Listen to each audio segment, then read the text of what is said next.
generation offers its hymn of praise. For this afternoon's talk, we're going to change gears.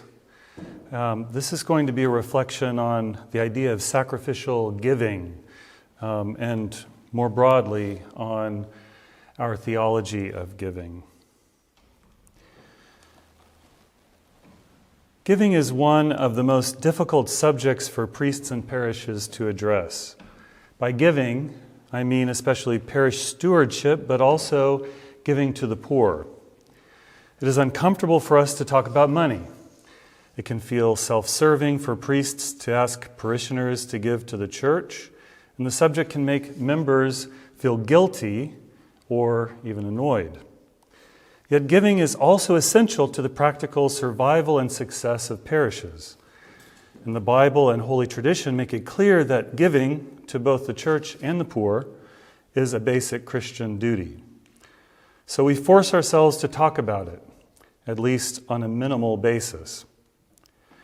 The first part of this talk will be based on Dr. Andrew Galeris's excellent book, Money and Salvation, published by the seminary. In this book, he starts by pointing out how much the teaching of Jesus focused on the topic of money and possessions, especially the subject of almsgiving, charity, giving to the needy. It was the subject he spoke most about, more than prayer, worship, anger, lust, or any other topic. Not only did Jesus speak much more about this topic than we do today, but his approach to it was completely different from ours. Today we employ what Galeris calls a ministry-centric approach to giving. That is, we ask people to give because of the good it will do. In terms of stewardship, this means building a church, maintaining or expanding its outreach, and beautifying its services. In terms of almsgiving, it means lifting people out of poverty, healing their wounds, restoring their wholeness, and the like. This approach has some advantages. For example, it appeals to our desire to be part of something beneficial and effective. It also lines up with our worldly approach to finances, the cost-benefit analysis. However, it also has some drawbacks. Most especially, it makes us risk-averse when it comes to almsgiving. We are afraid to give money to people who will waste it and receive no benefit from it. In terms of parish giving, this approach, the ministry-centric approach, puts pressure on the priest to show results in measurable ways, especially finances and membership numbers. The most fundamental weakness of this approach is that it does not line up with the priorities of the gospel.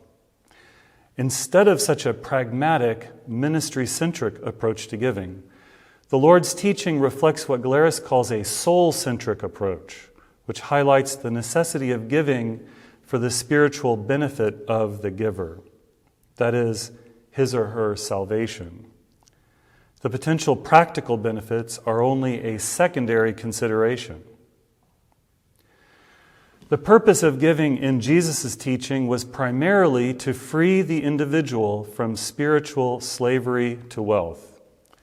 This is because the accumulation of wealth pulls us away from God. When Jesus says, "You cannot serve both God and mammon," he identifies our desire for possessions as God's main competition for devotion, for our devotion. Not, as we might expect, our lust or our gluttony, vices that we maybe focus on more. Along the same lines, St. Paul said that greed, not any other vice, but greed in particular, is idolatry, the worship of a rival god. Therefore, when the Lord was approached by a rich young man who wished to be perfect, he urged him to sell all he had and give to the poor. It was not primarily to improve the condition of poor people, but to rescue this young man from the dangerous burden of his wealth. Giving away our wealth is a way of clearing space in our hearts for God. Now, when we talk about giving in church, we like to use the phrase sacrificial giving. This is where the subject comes into contact with my book, Welcoming Gifts. As we discussed earlier in the previous session, our modern idea of sacrifice is distorted, which causes us to understand sacrificial giving in a distorted way. For us, sacrifice is about giving something up, and it carries connotations of suffering and violence. Therefore, for us, sacrificial giving means giving until it hurts.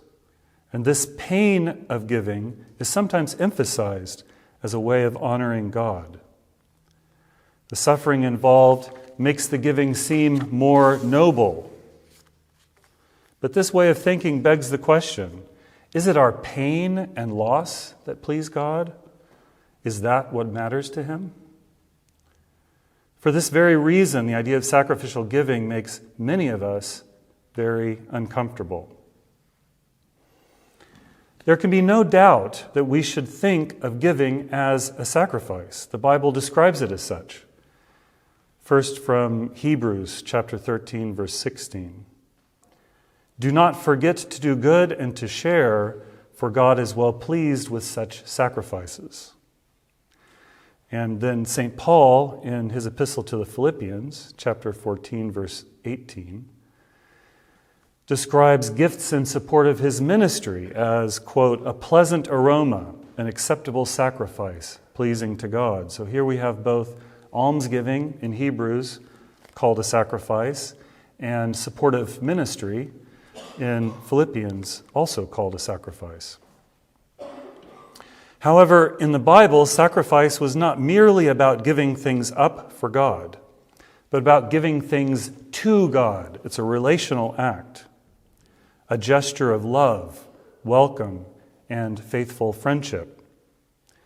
The focus was not on the loss and pain we feel, but on reaching out to God and connecting with Him relationally, becoming friends with Him. So when the Bible describes giving as a sacrifice, it portrays it as a way of inviting God into our lives and welcoming Him into our midst, a way to show Him love and demonstrate our desire for friendship with Him. This is the way Christ Himself describes giving to the poor in Matthew 25, the parable of the sheep and the goats. He says there that when the righteous give care to those in need, He considers it a personal favor to Himself. Quote, insofar as you have done it for the least of these, my brethren, you have done it for me. When we care for those in need, we're caring for Him. He takes it personally.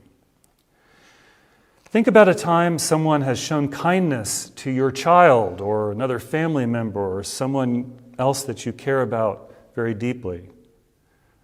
You probably took this kindness towards the other person, your loved one, as an act of friendship toward yourself. Likewise, when we show love to the needy, God takes it personally because He loves them infinitely. When we show kindness to God's ministers and to His church, He also takes it as a personal favor to Himself. A gift in support of His work, an expression of support for His work and of love for Him. In Galeris's book, which is very good, there is, however, one idea that I would tweak just a little. He challenges us to imagine what our giving would be like if we followed the logic of the Old Testament sacrifices that are called whole burnt offerings. In this particular type of offering, all the offered meat was burned on the altar. This is in contrast to other types of sacrifice, which usually involved most of the meat being given to the priests and worshipers to eat after the best parts had been burned on the altar. Dr. Galeris rightly sees the whole burnt offering as an extravagant act of worship. We have to keep in mind that in the ancient world, wealth was measured in livestock, and meat was an expensive luxury that most people wouldn't would have partaken of rarely. Therefore, a whole burnt offering was, from a modern perspective, an extravagant waste. I mean, especially imagine slaughtering a whole cow in order to burn up the meat, which could have fed dozens of people. With our pragmatic, utilitarian mentality, we might question the wisdom of burning up all this meat, which might have been used to feed the undernourished and make them stronger and healthier. Dr. Galeris points out that such thinking, however, misses the point. It resembles Judas's complaint about the woman wasting the expensive perfume to anoint the Lord's feet, when he said, quote, "This might have been sold and given to the poor," end quote. Jesus, of course, rejected that logic and praised the woman's gesture of love toward him. We should not dismiss the value of a dramatic, even wasteful, display of love for the Lord. Dr. Galeris says that giving should be an act of worship more like the whole burnt offering. Translating this ritual into a modern context, he asks us to imagine a Sunday on which the collection is taken up in cash, then poured out onto the holy altar, and finally set alight, burnt up. Pastors everywhere are cringing. Now, he doesn't mean for us to do this literally. Rather, he is using this image to challenge our obsession with practical results as a justification for giving. And there is wisdom here. When out of love for God, we give to a street person, what does it matter if they use it for some wasteful purpose? For example, buying alcohol or drugs. Our heartfelt gift to God is what should matter to us most of all, regardless of the wastefulness that might result. Or what if we give to the church and then they spend a large amount on some pointless project we disagree with? The perceived practical waste does not diminish the meaningfulness of our gift, the gesture that it represents towards God, the spiritual value of it for us. Certainly, the needy person who receives our help is responsible before God for what they do with it, as is the church that receives our donation. But their stewardship or lack of stewardship does not undermine the value of our gift. Now, although I agree with Galeris up to this point, I would say that there is something more to the whole burnt offering than simply extravagant wastefulness.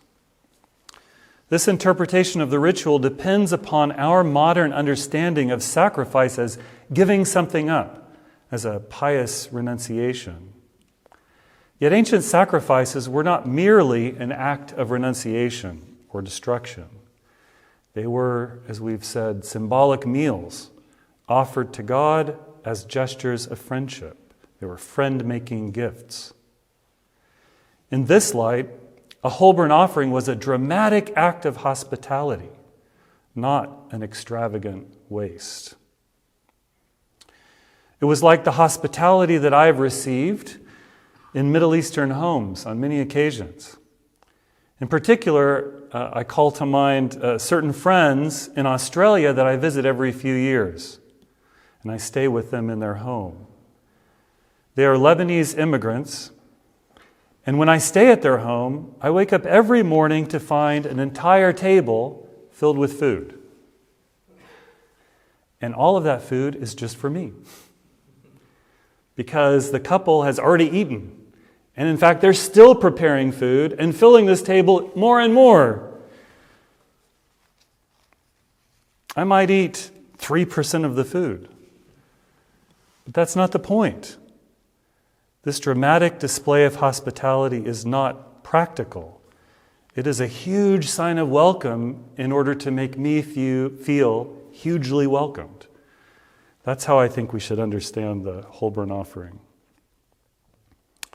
And similarly, Saying that our giving to the church and to the needy should be sacrificial means that it should be a relational gesture toward God, a similarly extravagant gesture of love and friendship and welcome toward God.